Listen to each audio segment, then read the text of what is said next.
Hi മക്കളെ, വളരെ പ്രതീക്ഷകളോടെ നമ്മൾ പെൺമക്കളെ യാത്രയാക്കുമ്പോഴുണ്ടല്ലോ മറ്റൊരു വീട്ടിലേക്ക് പറഞ്ഞയക്കുമ്പോഴേ നമ്മുടെ മനസ്സിൽ പോകുന്ന ഒരാഗ്രഹം, ഒരു അമ്മയ്ക്ക്, ഏതൊരമ്മയ്ക്കും ആഗ്രഹിക്കുന്നത് എന്താ, അവർക്ക് ഒരു സന്തോഷം സമാധാനം കിട്ടണം എന്നാണല്ലോ. പക്ഷെ അത് കിട്ടാതെ വന്നാൽ, അത് കിട്ടാതെ വരുന്ന അവസരത്തിൽ അവരുടെ സങ്കടം വന്ന് പറയുമ്പോൾ നമ്മൾ ഒരു പ്രാവശ്യമെങ്കിലും കേൾക്കണ്ടേ. അവർ ഒത്തിരി പ്രാവശ്യം പറയുമ്പോൾ ഒരു പ്രാവശ്യമെങ്കിലും കേൾക്കണ്ടേ.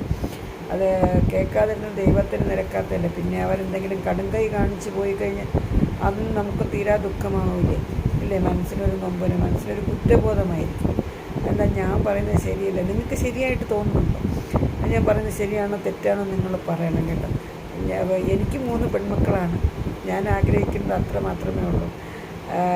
അത് ഞാൻ വഴിയേ പറയാം കേട്ടോ. എല്ലാം ഞാൻ വഴിയേ പറയാമെന്ന് പറയുമ്പോൾ എല്ലാവരും ചോദിച്ചിട്ട് പറയും, ഉറപ്പായിട്ടും പറയും കേട്ടോ. ഞാൻ എന്താ ഇങ്ങനെ ആധികാരികമായിട്ട് പറയുന്നതെന്ന് വെച്ചാൽ